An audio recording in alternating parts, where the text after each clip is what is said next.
Okay, so let's talk about why they're not the one. When they're not the one, you hide your bad qualities. You don't want them to see your bad qualities. If you're a person that have trouble with certain things, maybe you have trouble, you talk a certain way, you have trouble articulating words, you have a bad habit, you do. It's like when they're not the one, you try to hide who you really are. You just can't be yourself around them. So if you're a person that used to take control and take over a situation, you let them take over a situation. That's how you know you're not the one, because you're not being yourself. If you was a person who had peace, now you with them, you don't have peace. That's how you know they're not the one. If you don't have joy, that's how you know they're not the one. If you don't have peace or joy, because when they came in your life, they took away that peace and joy through the bickering, fighting, the hatred, and the things that they put out there and they done to you in the relationship. That's how you know they're not the one. But when they're the one, you can be yourself around them. The mundane is finally interesting. That means the world is finally interesting. The world is finally interesting. The world becomes interesting when they're the one. Also, when they're the one. Um, you will know that they're the one, because you can be yourself around them. You all of a sudden you want to talk about your bad qualities. All of a sudden you want to take control. All of a sudden you want to talk about your bad qualities. You want to talk about the things that you never talk about with anybody. You okay with them seeing your flaws. You okay with them seeing your bad qualities. You just put it out there. You want them to see your bad qualities. You want them to know your downfalls. But when it's not the one, you don't really want to talk to them about that. But then you can't be yourself around them. But when they are the one, you want to display your flaws. I noticed with the wrong man, I always was trying to hide my flaws. I didn't want him to see that I had flaws. If I couldn't cook, if I couldn't clean, I don't want him to see that. But for the man that I love, I want him to know all that. I don't care if he knows that I can't cook, clean, or whatever, because he's the one. And that's how it happens when you're not the one. When you find this person, you get with him, you hide who you really are. You start to put away who you really are, because who you really are is that person that can't cook. Who you really are is that person that have a certain speech. Who you who you really are is, is a disabled person, and you hide that when they're not the one. Excuse me. You hide that when they're not the one. You hide your flaws. You show your flaws when they are the one. You hide your flaws when they're not the one.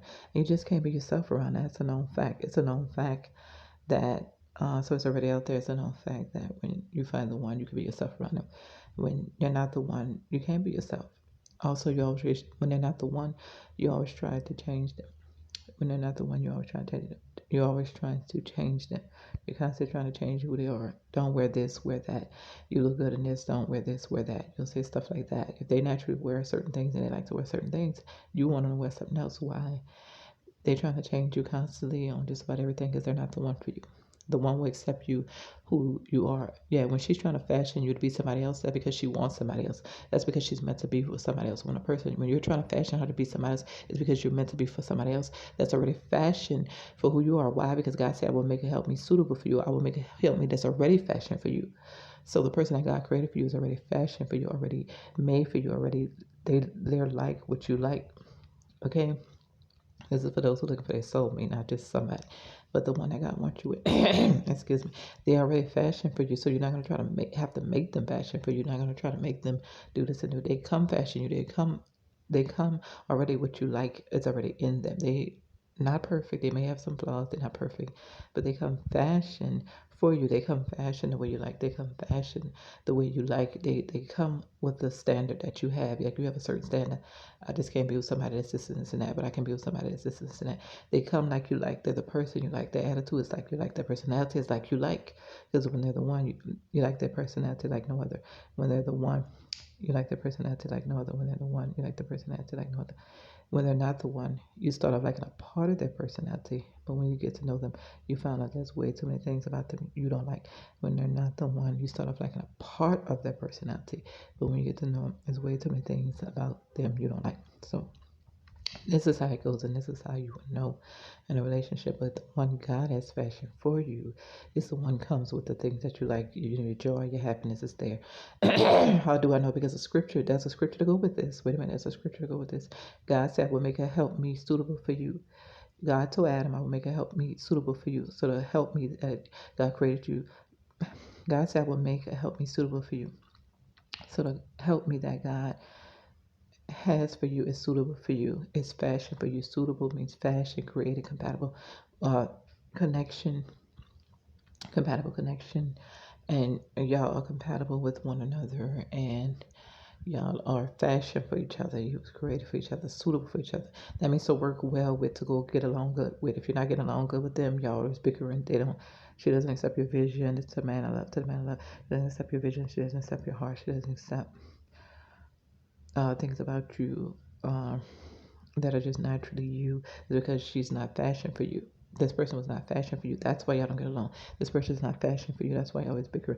This person is not fashioned for you. That's why they accept you. They don't accept your vision. A relationship is not just a relationship. God created a fashion relationship. He wants you in, and that's why it doesn't seem to work. That's why you're always at odds. That's why you're not happy in it because it wasn't fashioned for you. Okay, a fish is not fashioned for the dry land. He's fashioned for the ocean.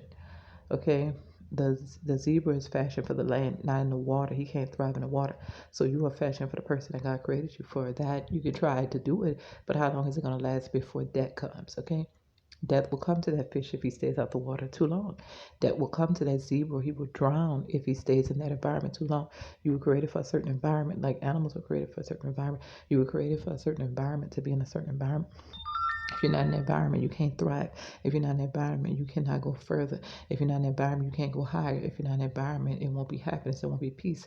It will be a drowning of your destiny. It will be a destruction of your destiny. So the Satan will send people in your life to destroy your destiny. And that's what he did. Like that man said on another video. You need to go watch that video on Redefined TV. And he was talking about how that person came in your life to block your destiny, how that person came in your life to block the one for you. She's only in your life to block the one for you. She came to block the one from you from getting entering in. So she came from Satan to block me from getting into your life. That's why the devil set up this relationship. That's why this relationship was from the devil. Just like I told you, the relationship was from the devil. That's why the relationship was from the devil. Because it was set up as a blockage to block us from being together. It was set up as a blockage from preventing us from being together. And that's what happened in this relationship. That is what happens from the devil. And I am coming to take back what the devil stole from us. But yes, the Lord reigns. The Lord is real. But you got to put your trust and your faith in God. Amen.